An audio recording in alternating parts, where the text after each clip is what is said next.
I love the way Burundians greet when they say peace. Same greeting as Jews. So Jews, when they greet one another, they say shalom, which means peace. So Burundian greeting also says peace.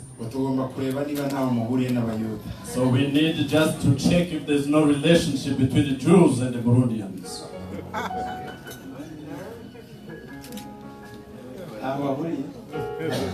Yeah, they have a relationship somehow.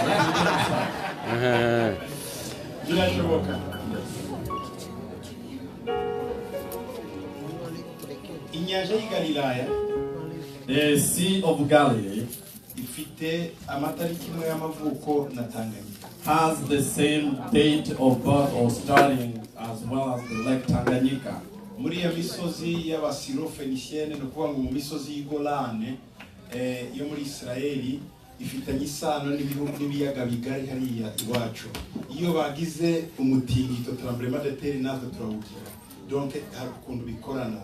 Those mountains of Golans and those mountains are in Burundi are around the Lake Tanganyika. If there's an earthquake in Israel, there's also an earthquake in those mountains in Central Africa. Biriya biyaga Tanganyika, Kivu, Victoria, biriya byose bifitanye isano n'inyanja. So in that Great Lakes region where you find the Lake Victoria, Lake Tanganyika, Lake Kivu, that area. Ikindi misozi y'Igolani ni misozi y'ibirunga n'ibirunga biza Kivu hari. And also those mountains of Golans, they are mountains of volcano. Dero icyo bita Rift Valley. So the place we call Rift Valley. Ucikamwo isi. The way that earth separates or opens up. Bihera muri Israel ugakomeza muri East Africa. Or the way it cracks, it starts from Israel, you go until East Africa.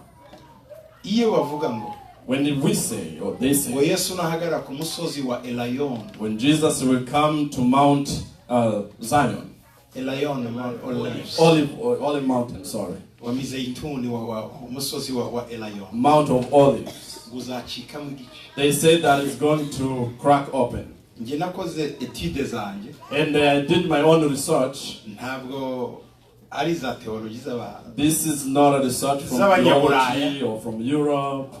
Ngewe nabonye ko izaba ari Rift Valley. So my understanding is that that's going to be Rift Valley. Rift Valley. Okay, namwe muzakora research. So do your own research. Ariko ari cyo bivuze. But there is a meaning behind that. Muzabyige mukore research. So do a study, do a research. So if it's like that, then if my research is correct,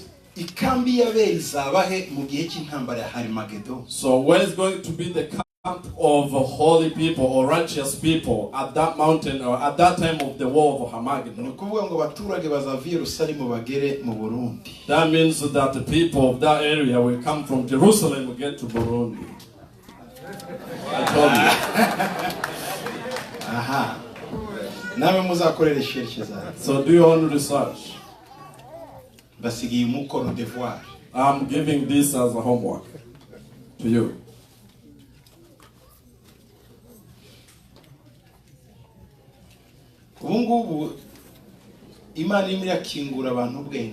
So right now God is opening people's minds or understanding.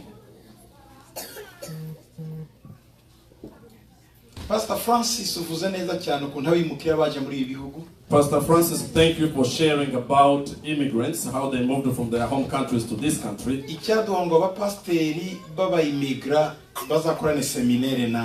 If you could have a good time to meet with these immigrant pastors so that you can have a seminar with them. Because that's our seminar. We need to understand that and know that. Noneho tukiga uburyo generation imwe yavaho indi gakomeza amatora gakomeza. Then we will learn how one generation will pass, another one will come, and the churches will keep going. Atari ukugira ngo generation ya mbere nirangira byose bipfe. Not only just to wait one generation and then churches are closing. Kandi biroroshe kuko byarangiye. And it's easy to happen. Iyo tubyina ibinyarwanda birundi abana bacu bigana n'abanyamerika ntibari interese. When we dance Kisirimba or Kinyarwanda dances or Kirundi dances, our children who go to the same school with American children don't really understand what's going on. Nigute tutuma bariya nabo bakunda ibyo turimo. So how can we make them then love what we do? Bibiliya iravuga ngo Bible says ngumugabo mwiza umuntu mwiza, good man, that a good man ngo asiga umuraba uzagera ku buzukuruza, will leave in heritage that will just go until to the grandchildren. A legacy. Bivuze iki? What does that mean? Kitubwiriza abana bacu ahubwo tugomba gukora strategy n'abuzukuru. We don't preach on our kids, but we need a strategy so that we just preach even to our grandchildren. Niba turimo tubwiriza abantu uyu munsi, If we are preaching to our children today, dushireho system izakora no ku bana babo. let us build a system that will touch even our grandchildren.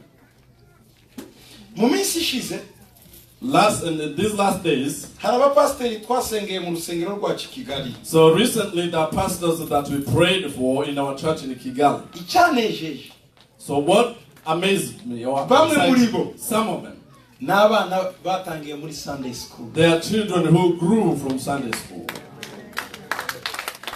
Itorero ryacu rigize imyaka 20, rizagira 20 ejo bundi mu kwa karindwi. So in July next year, our church will be 20 years old. Ariko But mfite deja mu bapasiteri. I already have pastors in the church. Abo ntibamvuna. So those don't give me hard time. Nibyo.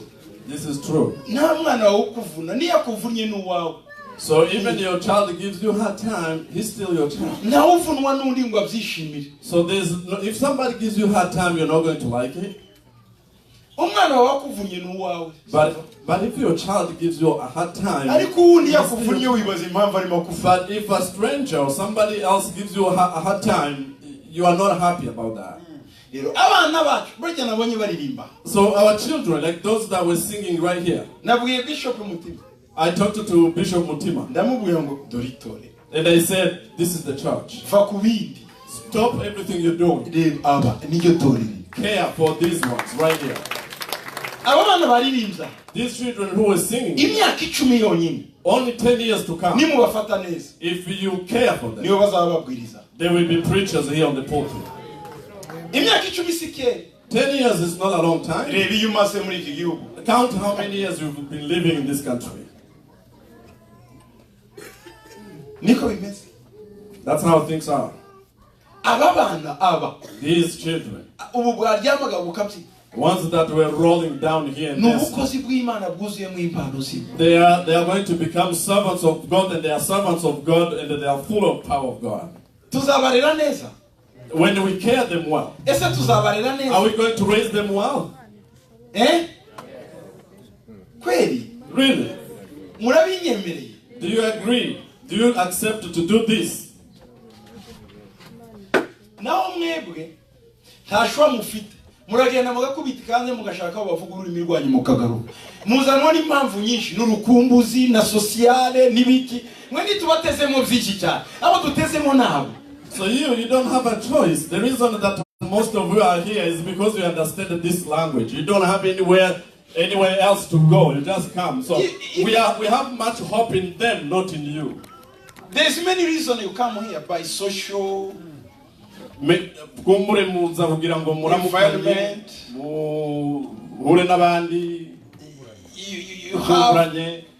You have to attend the church because they speak your language. You have to see someone. You have a nostalgia from your home. Maybe we have a good kitchen, African kitchen here. No, we don't rely on you so much. If there is somewhere where they will cook better, you will live here. yaba hari ahandi batetse neza kumbure niwe wari kuja. So we need to care about these cyo kids. gituma dukwiye kwitwararika bano bana bato. The real church. Iri ni ryo shengero. Uja kuinvestisa neza, ainvestisa mu bana. So if you want to invest, you invest in children. Bibiliya yavuga ngo abana ni imyambi. So the Bible says that children are arrows. Urabarasa ushaka. So you shoot those arrows the way you want, as far as you want. Abana ni imyambi. So children are arrows. So if poverty comes to the doors, you just let those arrows go and then they kick the poverty out. So most of you are here and you have already brought your parents, your mothers and your fathers. Why? Because you are arrows that were sent to America.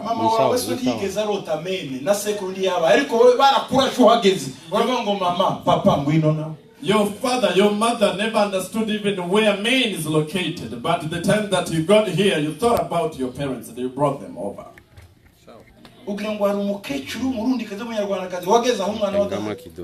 think there's an old mother or old man who just arrived here when he didn't have a child here? What could she or he come to do? Not even if maybe she or he didn't have a child here, he had maybe a grandchild, child. Let me remind you this.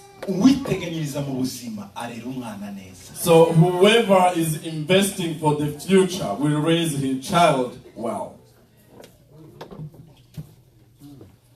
Yo.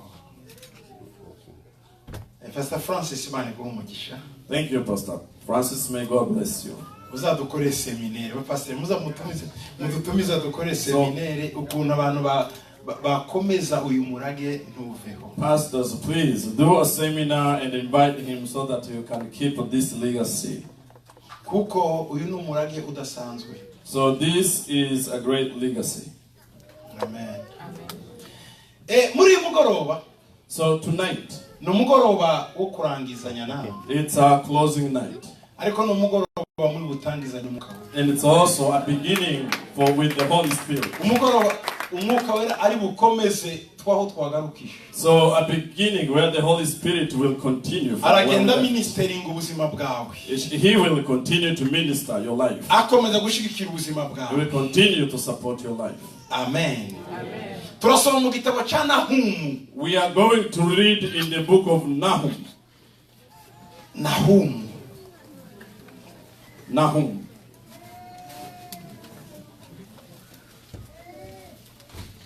Nahumu, Mika. So the book of Nahum is close to Habakkuk, to Micah, those small books in the Bible.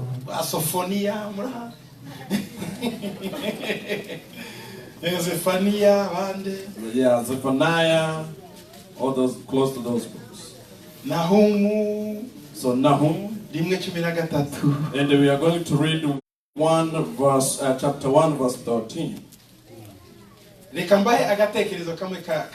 So let me give you this idea for the Bible.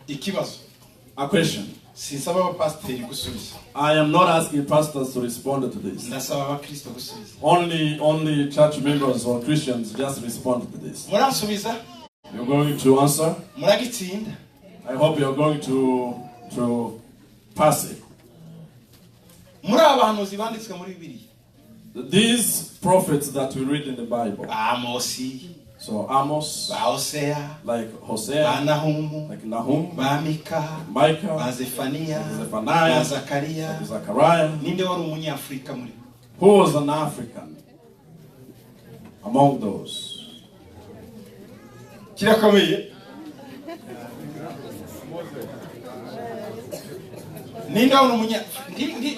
Don't guess. So don't guess. If you don't know, don't guess.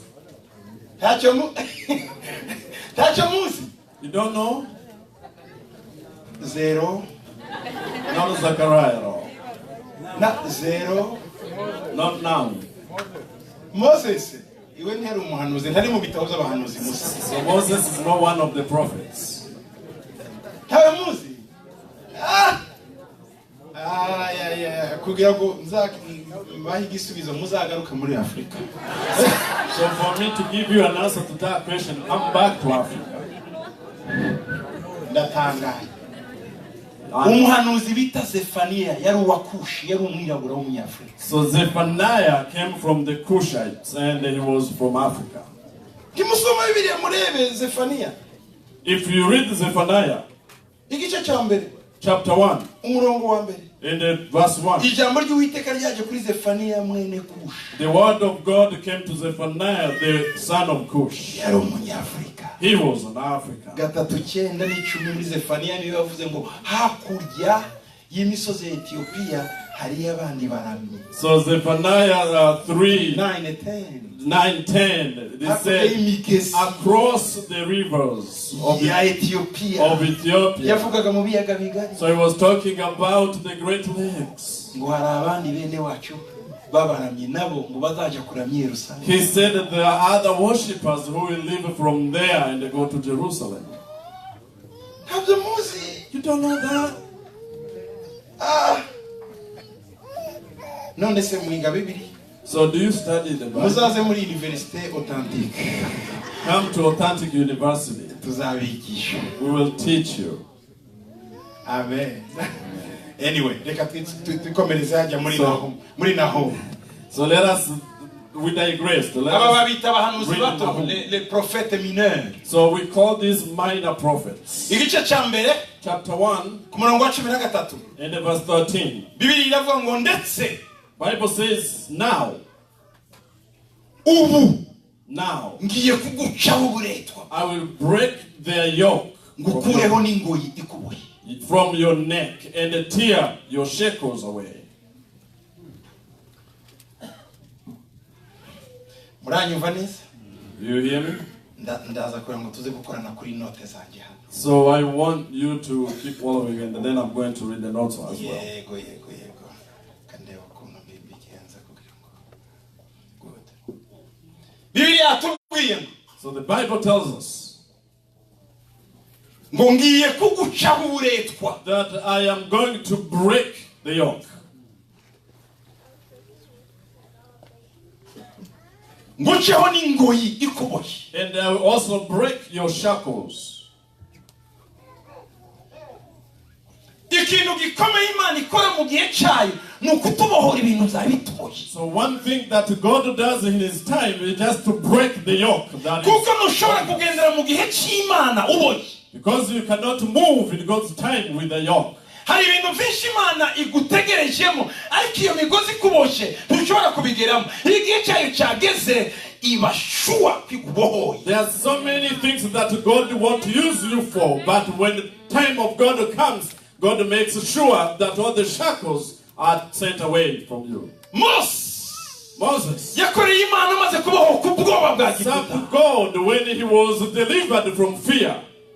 Nehemiah yakoreye Imana amaze kubohoka ibwami aragenda. Served God when he was free from that kingdom he was a slave for, and then he went. David yakoreye Imana, he served God amaze kubohoka imbere y'igihanda cyo ngo ni Goliath. when he was delivered and set free before the giant Goliath. Hari ikintu kiri imbere yawe. There's something in front of you. Hari ikintu kibosha ubuzima bwawe. There's something that is holding you down. Hari ikintu kibosha ibirenge byawe. There's something that is tying your feet. Ntikikwemerera kugenda mu gihe cyawe. It doesn't let you to go in your time. Ntikikwemerera kwinjira mu bw'isi Imana It yaguhamagaye. doesn't let you to enter the glory from Iyo God. migozi Imana irayicyuye umugoroba. All those ropes, God wants to cut them off. Iyo minyururu Imana irayicagagura All umugoroba. those chains, God wants to let to Niba cut them. ubyizeye If you believe, ugiye kugendera mu gihe cy'Imana. you will just walk in God's Ugiye time. kwinjira mu isaha You y'Imana. are going to enter God's time. Hallelujah!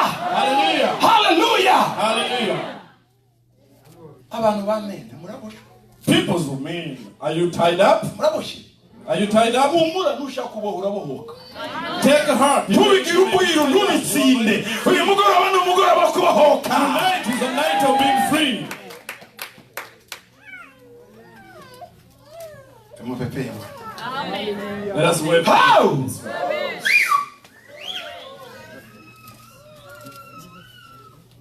Nisezerano duhawe uyu mugoroba ngo ndetse ubu. This is a promise we are given that says now. Ngiye kugucaho uburetwa bwawe. Now I'm going to break your yoke. Ntiyavuze ngo ejo. Not tomorrow. Ubu. Now. Ndagucaho uburetwa bwawe. I will break your yoke. Nguceho n'ingoyi ikuboye. And tear your shackles away.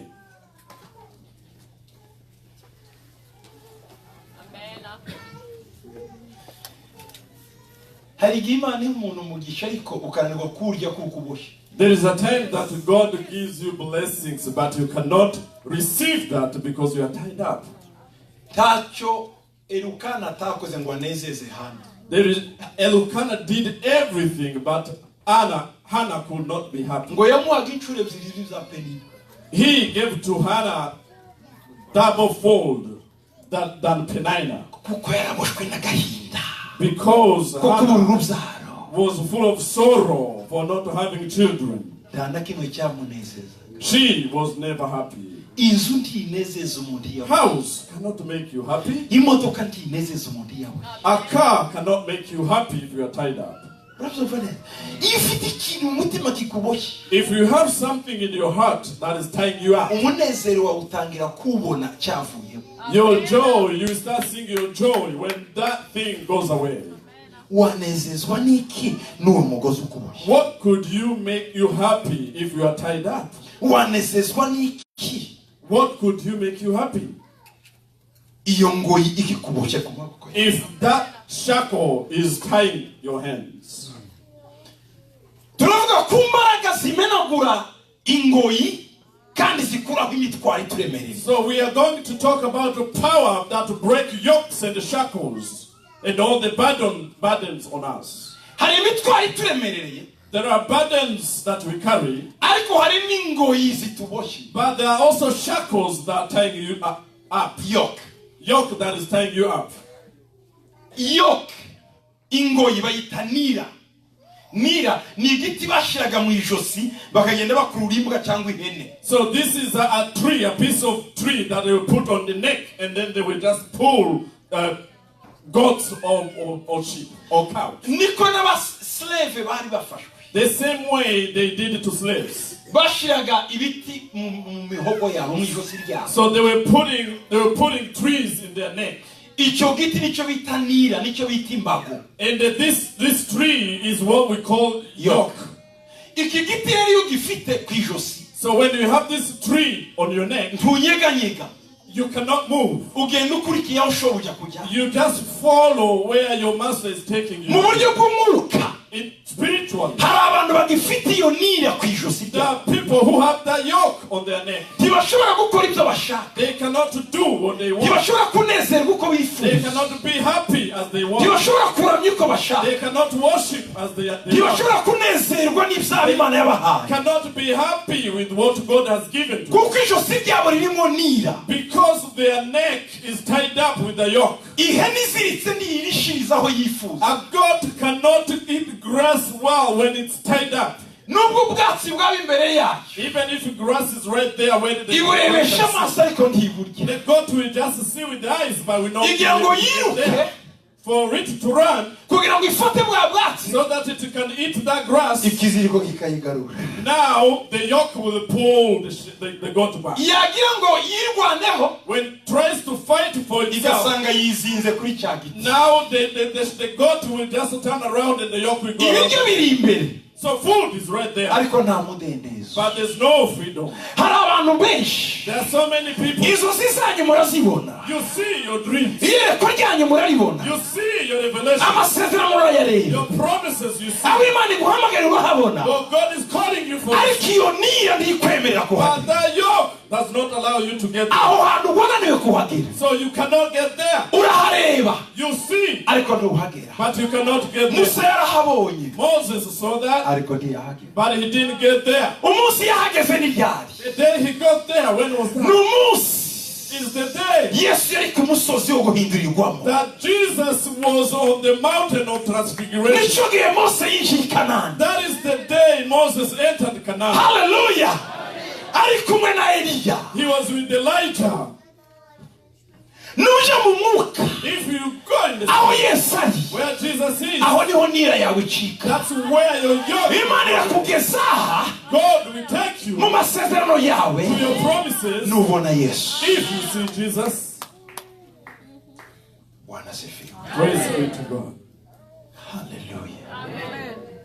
Hallelujah. Mose yabonye Kana Moses saw Canaan, ariko ntiyayigera. but he didn't get there. Eliya umuhanuzi Elijah the prophet, azamuka mu ijuru, when he was ascending to heaven, yari hakurya y'Ikana. he was on the other side of Canaan. Abo bagabo ko ari babiri, Those two men, Imana ibemerera ko binjira i Kana. God promised them to move to go to Canaan. Umunsi Yesu ari ku musozi wo guhindurirwa, The day that Jesus was on the mountain of transfiguration, Mose arahakandagira. and then Moses was able to Ninde say, ukubohora? who can set you free? Ni umwami Yesu. Only Jesus. Ninde ukwinjiza mu masezerano? Who can make you enter your promises? Ni umwami Yesu. Only Ninde ukugeza mu byo warebesheje amaso igihe kirekire? who can take you to those things that you've seen with your Ni umwami eyes? Yesu. Only Jesus. Amen. Uyu mugoroba So tonight, hari ibintu bike ngiye kubabwira tugiye kwamamaza gukonfesa hamwe nawe, there are few things that we are going to confess together. nje nawe, You and me. kugira ngo izo nira, iyo migozi, iyo mitwaro ituveho. So that that yoke, those burdens will just fall off. Ndizera ko uyu mugoroba I believe that uza gutaha iwawe before you go home, imigozi yari ikuboshye all those tying you ropes, ikuvuyeho when they will set mu izina rya Yesu. the name of Jesus. Amen. Amen. Umva konfeso ya mbere tugiye gukora, Listen to this, the first confession. iravuga ngo It says, nkuraho remove ku bitugu zanjye my shoulders. imitwaro inemereye. Remove my shoulders from every burden. Umutwaro wose uri ku bitugu zanjye. Every burden that is in your shoulders. Ngewe mpeza ibiro 100 birenga. He weighs more than 100 kilograms. Uko niko numeze. I think I'm 70 or something kilograms. Muranyumva neza? Do you hear that? Mfite ibiro 100 birenga. I have more than 100 kilograms. Mfite metero imwe, I am 1 meter, santimetero 94. 95 centimeters. Ambo sibizi mu mafiti yanyu nama. I don't know what are in pounds and the feet, Ariko nuko. but I know in meters and kilograms. Unkoreje ibiro 200. If you put on me 200 kilograms, 200 kilograms, Kandi mfite ibiro 100. and I am only 100 kilograms, Nakwicara hasi. I will just sit down. Ibibazo benshi mufite. Many questions or issues you have, Ingorane badeni mwikore. many burdens that most of you have, Zirengeye faith yanyu. they are more than your faith. Niyo mpamvu kugira ngo ubyuke gusenga bikakunda. That's why you cannot wake up to pray. You try, but you fail. Umunsi wo kujya mu materaniro kuba nakwiryamye. The day of going to church, you feel like, oh, let me stay home. Kubera uraremererewe. Why? Because it's heavy on you. Uratsikamiwe. It's pushing you down. Nta mbaraga z'amasengero. There's no power of prayer. Nta mbaraga zo kuniha. There's no power of prayer. Nta mbaraga zo kuramya. There's no power of worship. Hari burden umutwaro uremereye kuriho. There are burdens that are on you. Uyu mugoroba So tonight, ndategeka ngo I am honoring. kura ku bitugu zanjye umutwaro wose uremereye. Take off from your shoulder all the burdens. Kuraho Remove ku bitugu zanjye from my shoulder umutwaro wose. all the burdens. Iri sengesho turarisanga This prayer, muri Zaburi we find it in 81 Psalm 81, ku murongo verse wa 7. 7. Wewe ni 6. Mu Cyongereza ni 6, iwanjye ni 7. Okay, in the English Bible, it's verse 6. Ukurikiza ibi, ngenda kurikiza. Amen. Amen. Munyumve. Listen to me. Ndagira ngo participe namwe muri deliverance yanyu. I want you to follow me and participate in the deliverance. Your deliverance. Abantu batazi birimo bikorwa uyu mwaka. People don't know what is happening at this Imitwaro point. igiye kubavaho. So burdens are going to fall off. Ndagira ngo unyumve Are neza. going to be removed. Ibikuremerera igihe kirekire bigiye kukuvaho. Burdens that you've been having for a long time. Participe muzo ndimo mvuga. Participate on what Ntabwo ari njyewe. Not me. N'Imana yategetse kwibabwira. God ordered me to tell you. Fata Zaburi ya 81 ku murongo wa 7 mu Kinyarwanda. Mu Kirundi ni 6 no mu Cyongereza. Psalms 81 verse 6. muranyumva neza?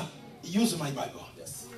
Bibiliya yavuga ngo, so the Bible says, nakuye urutugu rwe ku mutwaro, amaboko ye yakuwe uburetwa bw'igitebo. I removed his shoulder from the burden. His hands were freed from the baskets. Muzi ibitebo? Do you know baskets? Kwirirwa mukuka amase ibitebo biremereye. Baskets that you were carrying. Kwikorera ibintu biremereye. You very heavy baskets. Iri sengesho. So this prayer Biravuga ngo Mana says, oh God, God, God, ku rutugu rwe on my shoulder, kuraho imitwaro, remove all mu maboko ye in my hands, kuramo ibitebo bimuremereye, remove all heavy baskets.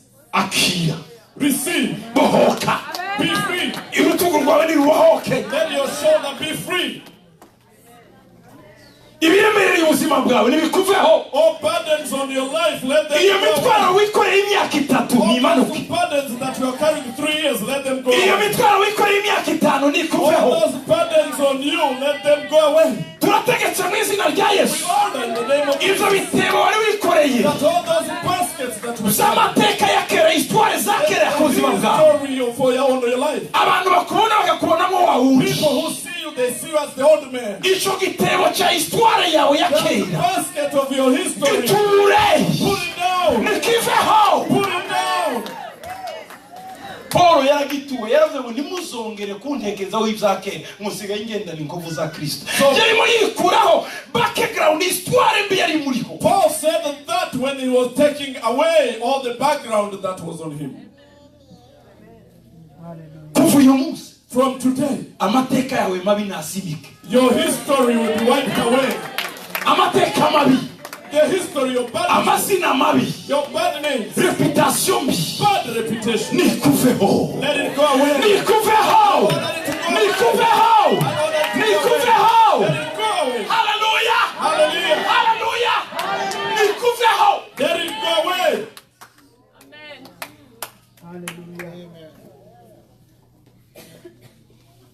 Amen. Amen. Amen. Amen. Amen. Amen.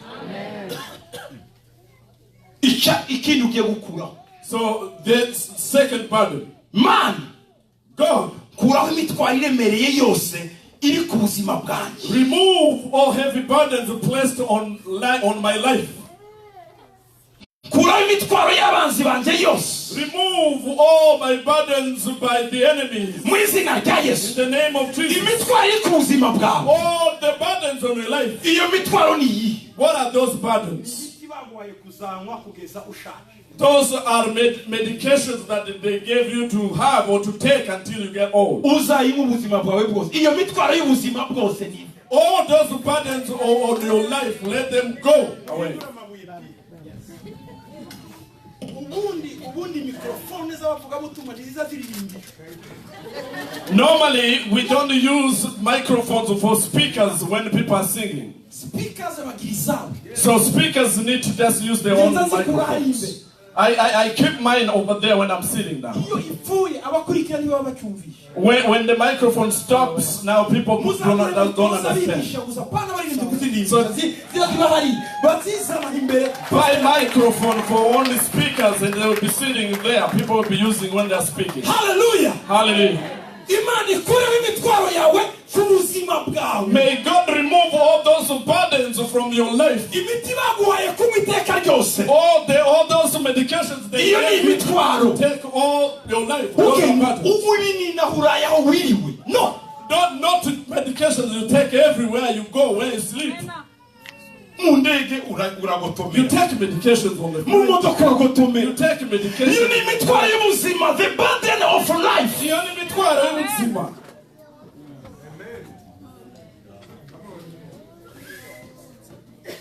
Jesus. Amen. All those burdens that your enemies put on you, now those are going to go away by anointing. Hallelujah. Let us read the book of Isaiah 10:27.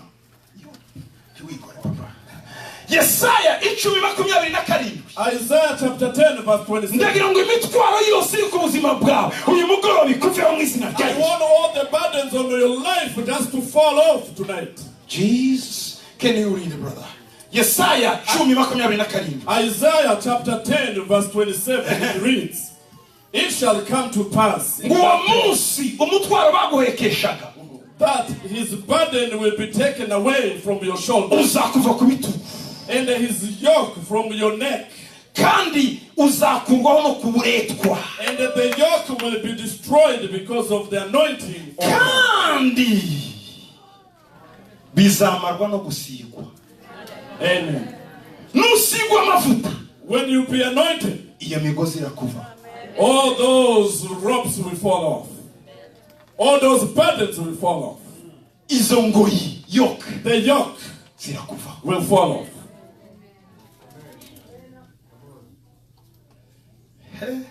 Ibi bintu uko bikora It works. je nabonye bikora. I realize that it works. Abantu bariho kondanasi ubuzima bwabo bwose Imana ibabohora bongera kubabo.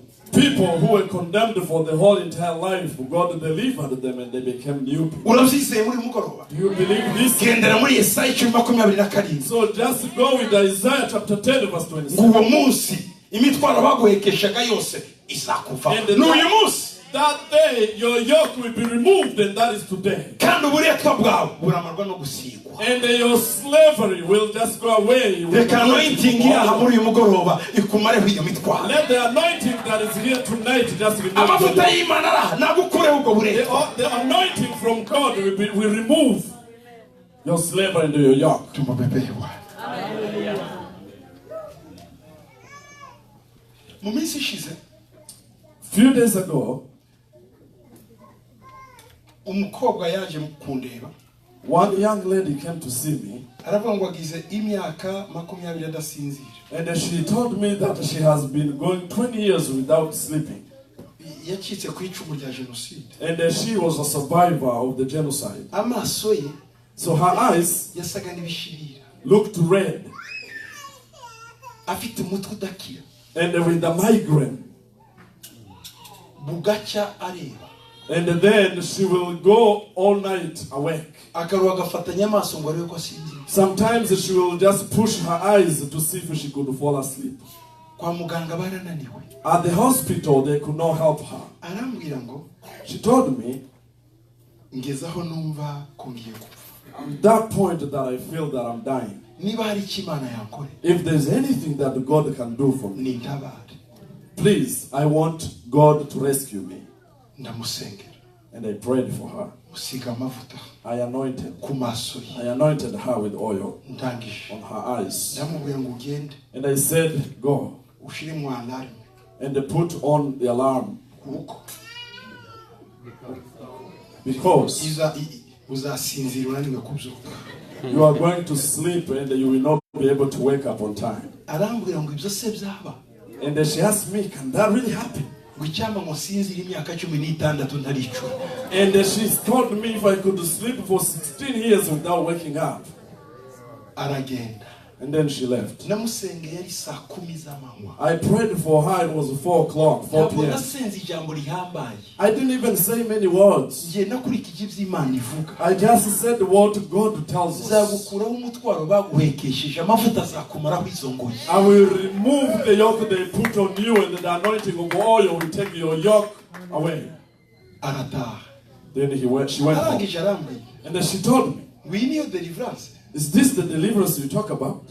Unarinzi kumbaza ibisekuruza ibiki ibintu birebire nibi. I thought you were going to ask me who are my ancestors and all that, but only this? Namubwira oya. They said no. Wewe uri mu gihe cy'Imana. I said you are on God's time. Imana irimo kubohora. You are in God's timing and God is going to deliver you. Aragenda.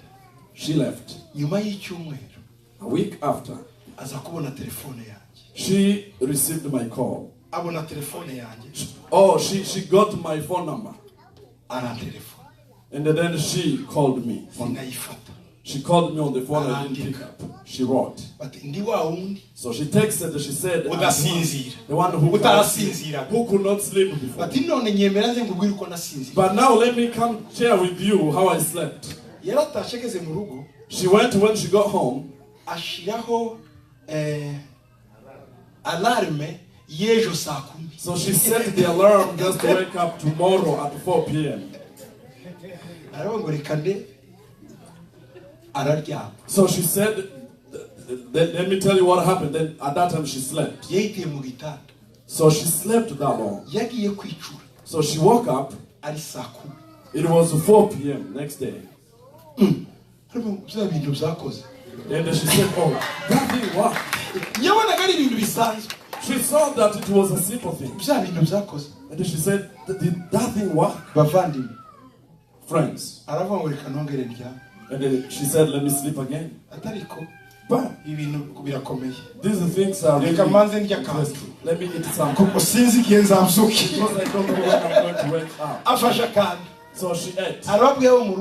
And then she told it to her family, nobody went to it. I'm going to wake up. She set another alarm. And it woke her up at 4 p.m. After 1 week. She said, I have to go report. I have so much sleep. Just to ask so that the sleep could be reduced for me. Yes, so God has you as well. He's going to surprise you in your life. What you never thought about, He's going to do it. He's going to do it. Amen. So this is our prayer. The prayer says, Lord,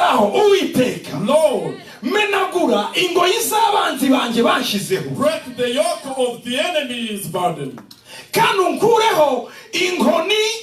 And they break the staff and the rod of the oppressors as in the day of Midian. And the yoke, the staff that is hitting me, take it off.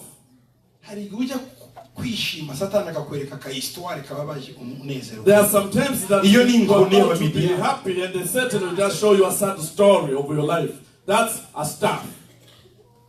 You're about to be happy. Now you see that in your dreams as a movie, and then you go back. And the Bible is calling this the staff of Midian. God will remove it. We are reading the book of Isaiah chapter 9 verse 4. Amen. Isaiah chapter 9 verse 4. Those who have Kinyarwanda Bible, they are going to read on verse 5. For you,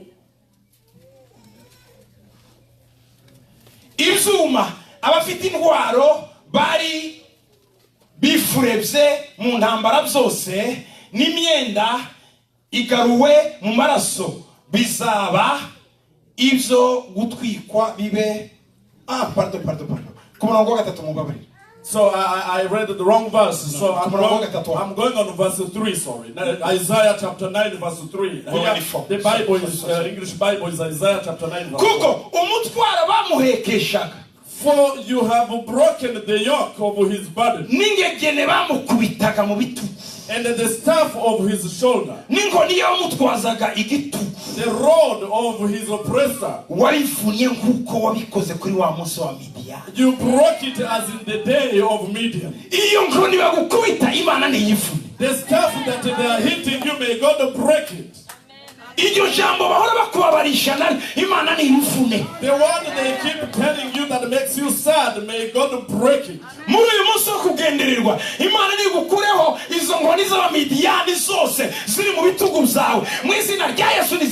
This night of visitation, may God remove that yoke from the Midians that they have been using to hit you. Break it in the name of Jesus. Break that staff. You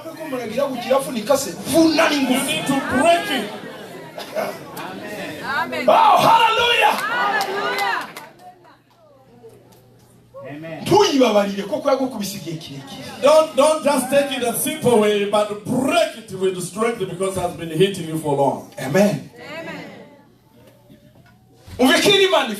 Listen also to this. numenagurike The yoke of poverty, break it. mu izina rya Yesu. In the name of Jesus. Mu izina rya Yesu ingo y'indwara nicike mu izina rya Yesu. Let every yoke of sickness be destroyed in the name of Jesus. Mu izina rya Yesu ibikoshe byose nibimeneke mu izina rya Yesu. Let every bondage be broken, destroyed in the name of Jesus. Indwara, Sickness, ubukene, poverty, ibikoboshe any bondage, nibicike. may let them be broken. Nibicike. Let them be Nibicike. broken. Let them be broken. Nibicike. Let them be broken. Hey, hallelujah. Urabyizeye? Do you believe in that? Umusore yaje kundeba arambwira ngo ageje imyaka 33. This young man came to see me. He was 33 years old.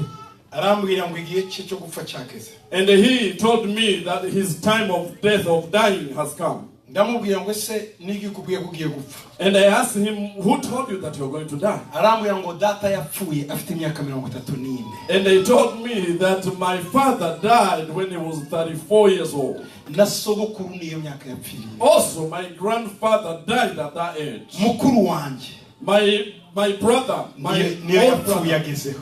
died at that age as well. Bati none ngize ibyumweru bitatu. So for the last 3 weeks, Mbona data mu nzoza ambwira ngo ngwino. I've been dreaming about my father and he's telling me, come.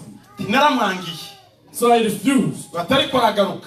But he keeps coming. Bati kinzanya. The reason I'm here, Muri iki cyumweru this week, nkoze accident eshatu zo gupfa sinapfa. I had 3 serious accidents, almost dying in those accidents, but I did not die. Bati none muri iri joro. But tonight, Data yagarutse mu nzoza. I dreamed about my father again. Ngo yambwiye ngo He told me ngo iriya modoka that car ntizagusigije kukujyana. is not going to leave you behind. It's going to take you and you will die. Kandi ndabura amezi atatu And then it's only 3 months kugira ngo nuzuze imyaka 34. from me being 34 years old. Ni ya myaka bapfira.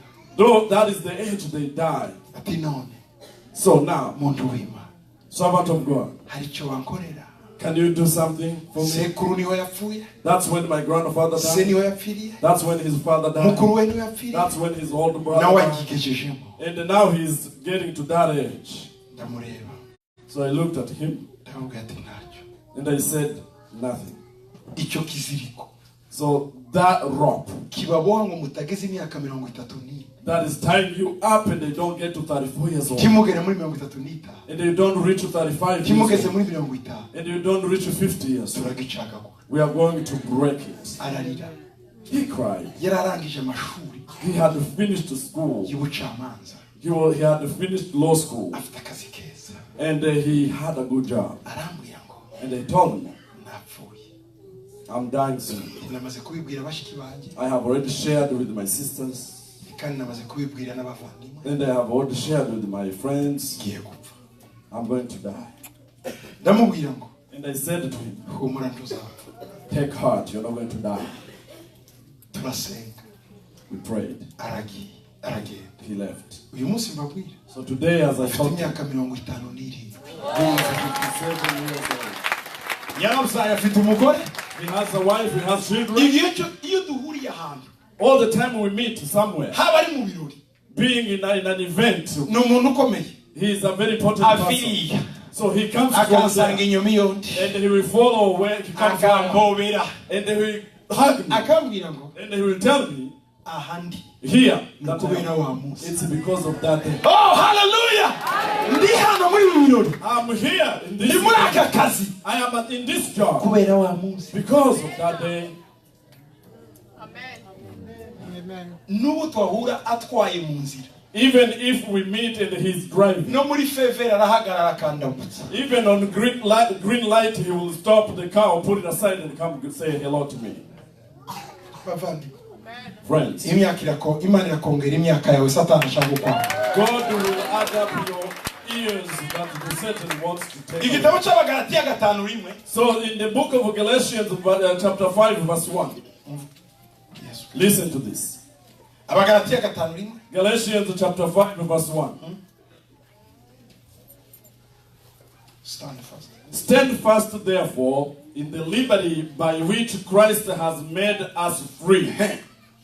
And do not be entangled again with the yoke of bondage. Yeah, hallelujah. Amen. Ubwo Kristo yatubaturiye kuba abumudendezo nuko muhagarare mushikamye mutacongera kubohwa n'ububata. Nimuhagarare. Hey, hallelujah. Stand fast.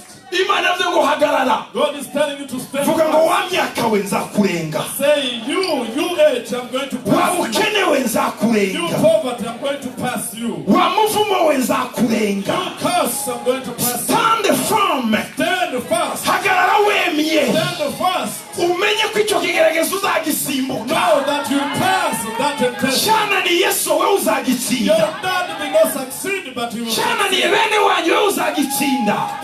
Your friends did not succeed, but Hagarara you wemye mu mudendezo Kristo yaguhaye. stand fast in the liberty that Christ gave you. Yesu yaguhaye gukomera. Jesus gave you to stand Komera. fast. Stand fast. Tuzongere kugira ubwoba. And don't be in fear anymore. Stand firm. Stand firm. Komera Stand firm muri Yesu Kristo. in Jesus Christ. Hanyuma wirebere And then you will see imivumo yose hasi. how all curses will, Indwara zose hasi. all sicknesses will be down. Ubukene bwose hasi. All poverty will be down. Imivumo yose hasi. All curses will be down. Igisuzuguriro cyose hasi. Every despise you will be down. Icyangiro cyose hasi. Any hatred will be down. Gutangwa kose hasi. But being abandoned will go away. Urabyakiriye? You receive. Duhagaranye nawe mu ijambo. We are standing with you in the word. Turi kumwe. Are you with us? Amen. Ikindi tugiye kuvunagura. Another one that we are going to read. Ni ukuvunagura ingoyi iriya yoke kiriya kintu kijyana n'abo mutaresha. We are going to break that yoke that goes with those who are higher than you. Unique yoke. Do not be unequally yoked. Okay. Murabyumva neza? Ubundi kugira ngo inka zihinge neza. So for cows just to be able to work on a farm, Bazishiragaho ibiti. they had to put a tree on them. Zikajyana. They had to put a yoke on them, and then they will go together. Zigomba kuba zireshya. They had to be the same height Ibaze rero.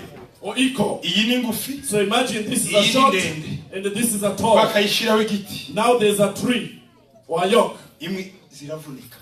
So one is going to break. Ikikuvunnye. So what is breaking you? Ugenda nawe mutakagombye kugenda. It's because you are working with unequally people, unequal to you.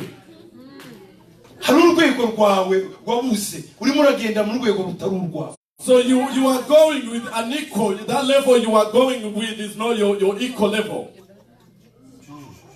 Nigute wowe umuntu wo hejuru ukagendana n'aba low level? How can you be a person of a high level and then you work with the people of low level?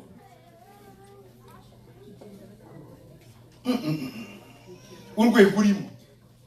That level that you are right now, Ukwiriye kureba za porno. Urwego urimo. you should not watch pornography Urwego with urimo. your level. Urwego urimo. With your level. Urwego urimo. With your level. Hari amafoto atagomba kuba muri telefone yawe. There are some pictures that should not be in your phone. No, c'est pas toi. Aussi wowe. No, it's not you. No. Urwego urimo. Your level. Hari porogaramu zimwe udashobora kureba. There are some programs that will show that you should not watch. Si wowe. That's not you. Urimo urizirikira ku bintu mutaresha. You are tying you up on things that are unequal to you. No. No. Hari ururimi rumwe hari langaje zimwe zitari izawe. Si wowe akanwa kawe nikavuga. There is that language or that way of talking that you should not be using. Izo vocabulary si izawe. That vocabulary is not yours. No. No. Uri kuri yoke itari yawe. You are on an equal yoke.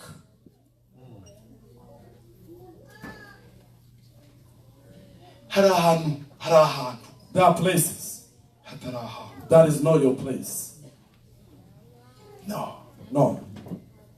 Nta mu ministre urya akabemba ubunyobwa ku muhanda. No. Sahe. Ariko uri umutimba uri mu mayibo binahawe biroroshye. No minister will just eat nuts on the street. But if you are Okay.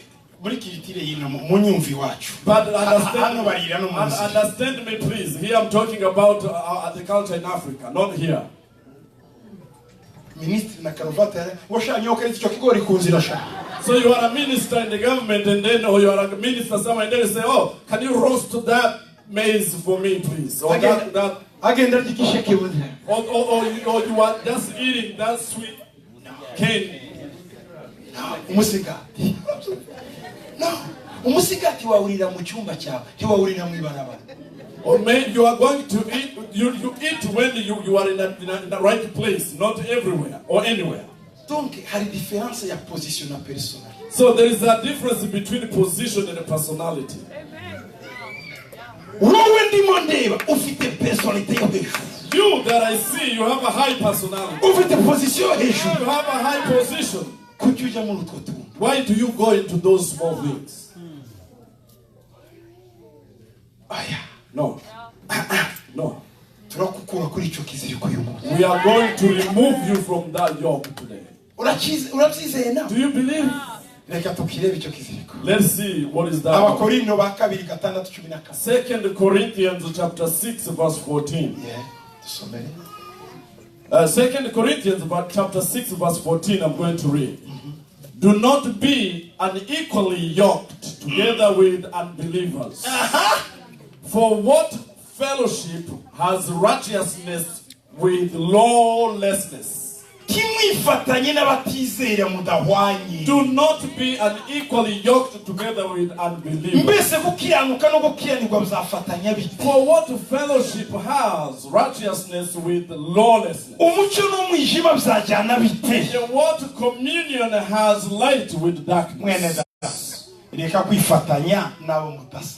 Brother, sister, don't just be together with those that are. Icyo kiziriko turagiciye mu izina rya Yesu.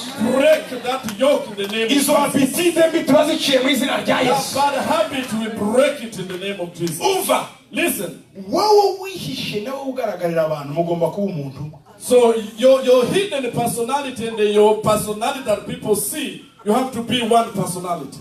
Murabyumva? Do you hear that?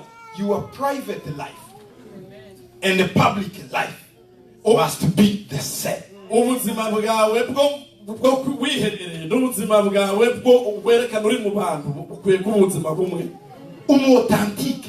You need to be authentic. N'umwe mu mwijima n'umwe mu mucyo. And the authentic person is the same one in the darkness and same one in the light. Authentique. An authentic person n'umwe mu bukire kandi n'umwe mu bukire. is the same when you are rich and you are the same when you are poor.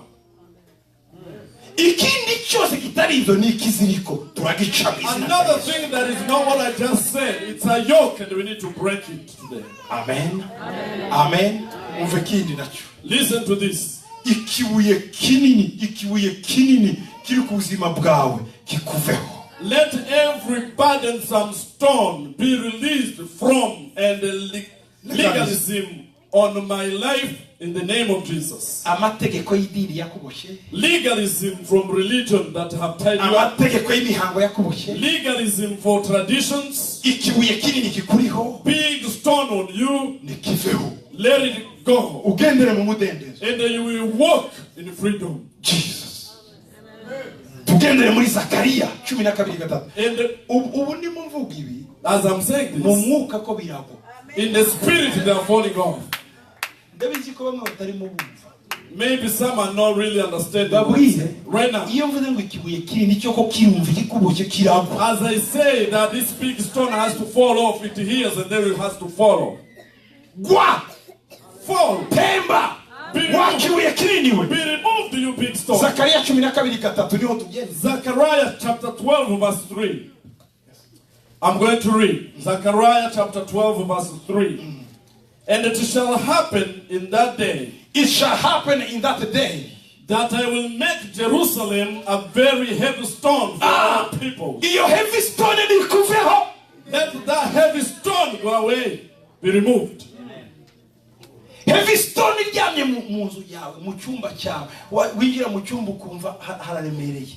Wajya kwegereza yo kumva iraremereye. Mu kazi ukumva hararemereye. Iyo heavy stone ni igenda. That Icyo heavy kibuye stone nikiveho. that is in your room, that you feel when you go to your job, we are saying that stone has to be removed in the name of Jesus. Mu izina rya Yesu. In the name of Icyo kibuye kikuremereye. let that heavy stone Nikiveho.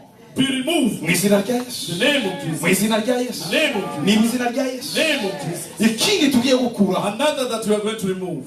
nibuye cyangwa se ni umutwaro is that burden of that Satani stone yagushizeho that Satan put on you, ingoyi yagushizeho and that yoke he put on you, uhora ushakisha gusa ko abantu bagushima and then you always want to please people. You want people to be happy about you, ubuzima bwawe bukaba determine n'abantu and then your life is controlled by people.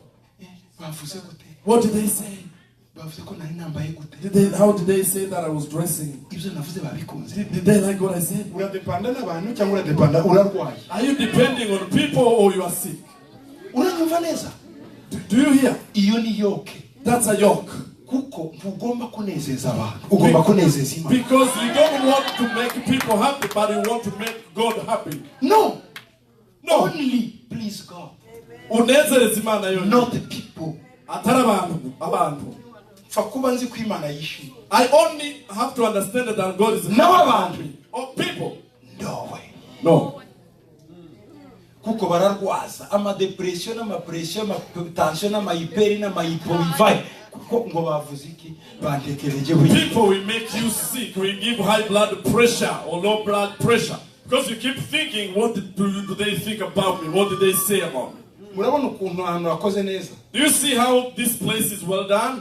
babikoze ngo hanezeze Imana So they did it so that this place will please to God. ariko hari abandi bavuga ngo iyo babyerekeza hariya But the other people that said if they could place them this way. hari undi bamaze bavuga ngo iyo bahashira ruje biriya bashyizeho There's another one kapete y'umutuku who said that if they should put a red carpet here. kandi uvuga red carpet nta nafaranga yatanze And then whoever said the red carpet didn't even give money to buy it. tugize ngo tubaneze ntitwabona kulere dushiraho imbere If we make you happy, we wouldn't be able to choose a color that we put. ariko niba dushaka kunezeza Imana But if we want to please God, nibyo tugomba gukora that is the only thing we want. imigozi yose yo kunezeza abantu turayiciye mu izina rya All Yesu ropes that are going to make people happy, we break them in the name of imigozi yose ituma abantu badushira hejuru turayica mu izina rya Yesu ropes that are going to make people lift us up, we break them in the Yesu wenyine Jesus only ashirwe hejuru will be raised up, Yesu wenyine glorified. ahimbazwe Only Jesus. Yesu wenyine Only Jesus. niwe dushima We please God. ibindi biziriko by'abagore n'abagabo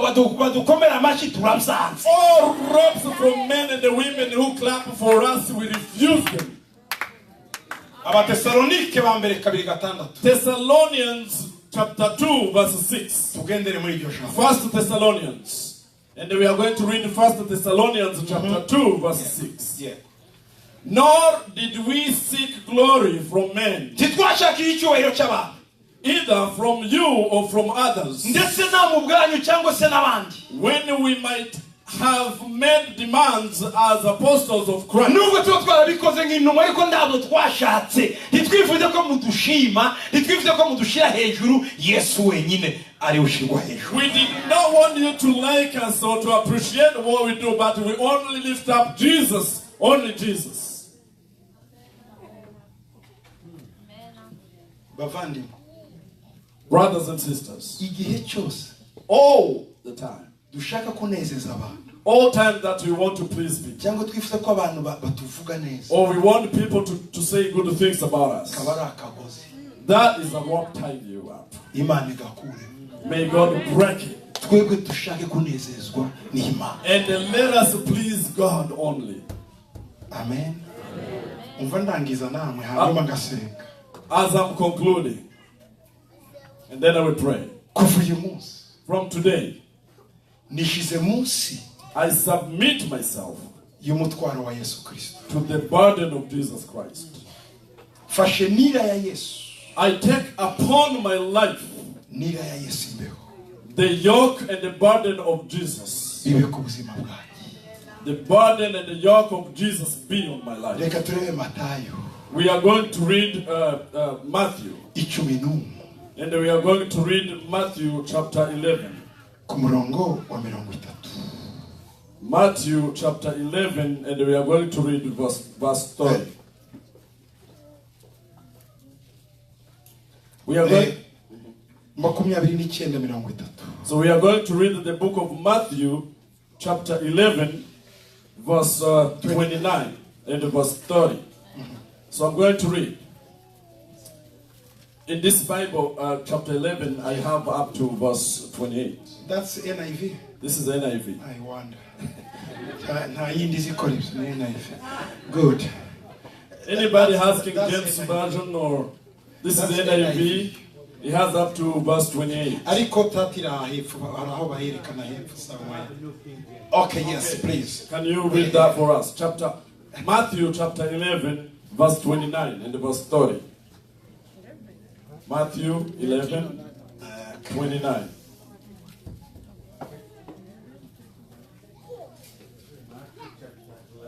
Eleven 29.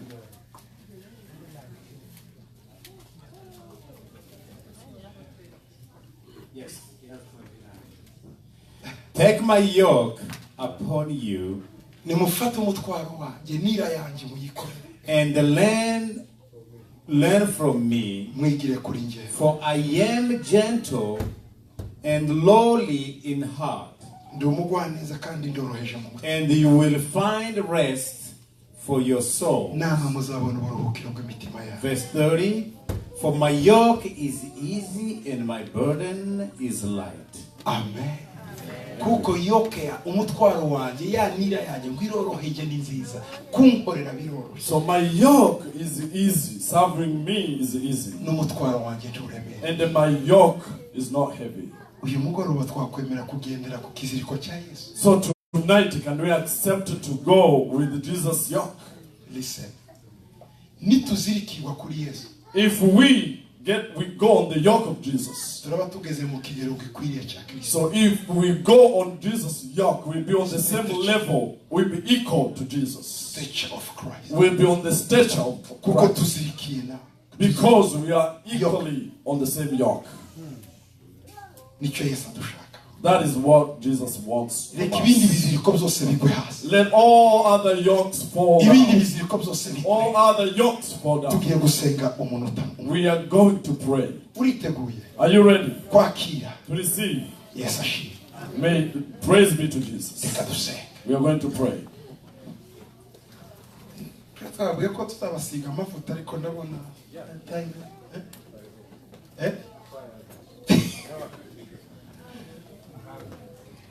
uko keretse tugire gutya. So let us do this.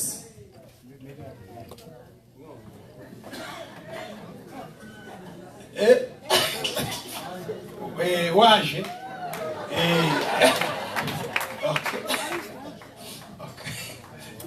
nibyo rwose. Reka mbabwire uko tubigenza. Let me tell you how we are going to do this. Ndabona muri benshi. I see that you are many people Eh? here. Murifuza iki? What do you want? Okay. Nimunyemerera. If you accept, Nshobora kubikora vuba. if you agree with me, I can be fast. Mukoze order. If you make an order, Uwo nkora wasubireyo. whoever you touch now will leave. Will Vuba go quickly. Ntibifata iminota irenze 10 n'ingana. We're not gonna go beyond the 10 minutes or 15 minutes. Kuko twara Bishop yarabibasezeranye. So the bishop promised you that. Kandi nanjye ndabizi ko gusigwa kumenagura imbago. And I believe that anointing with oil breaks yoke. Muri benshi. I know you're Ariko many, protocol. but protocol, Mumfashe. help me. Mushireho imirongo ibiri. Make 2 lines. Umurongo umwe waha n'undi waha. One line from this way, another one Hanyuma from this mumpa side. amavuta. And they give me Ndaza oil. gukoresha amaboko yombi. And I'm going to use my both Ndasigana. hands. Mugenda muza mwiruka. I will just use my both hands and then people. Dukoresha amavuta iyo dusengera abantu ngo bakirindwa. So we use oil and anointing oil when we pray for Bibiliya people bivuga. to heal from sicknesses. The Bible says that. Bibiliya iravuga ngo yirukana abadayimoni asize abantu amavuta muri Marko 6. In Mark chapter 6, it reads that he sent away demons by on anointing with oil people. Icyo gihe That time. tubigire vuba vuba. So we are going to be quick. Hanyuma azafe namwe mukomeze. And then singers will serve with it. Worship people will continue. Noneho mube muririmbira Imana. And the worship team will be singing.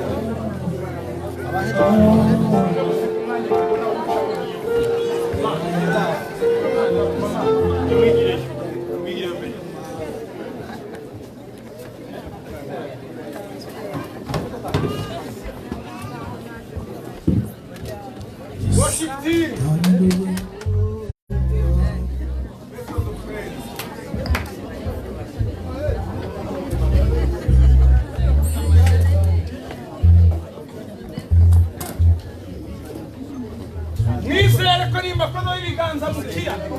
So believe me, if I pray for you, by laying hands on you, you're going to be healed.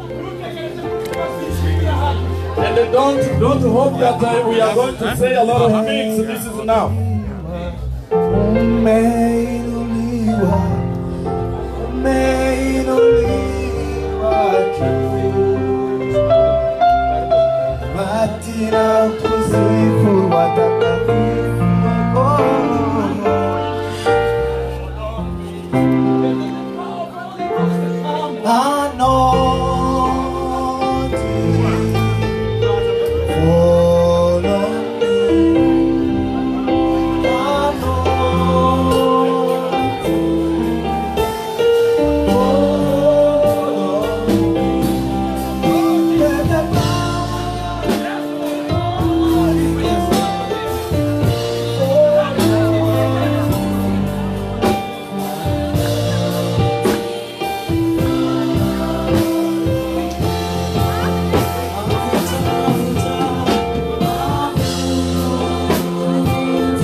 imigozi yose nicike, imbaraga z'umwanzi zigende, muhabwe ubuzima busha in the name of Jesus.